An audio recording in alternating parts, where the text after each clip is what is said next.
Имам голям проблем с PlayStation. Вчера прибирам се, отивам да играем, гледам PlayStation го нема. Отивам при баща, викам, ке PlayStation, гледам го, той готвя на него. Много загря то PlayStation, дайте измисля нещо му направим, защото не мога да така ще хване да изгори. Добре, сега ще го оправим.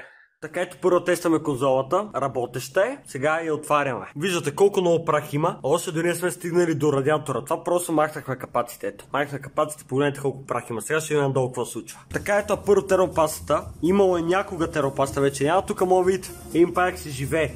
Явно е хубаво на топличко. Той дай си е вкъщи.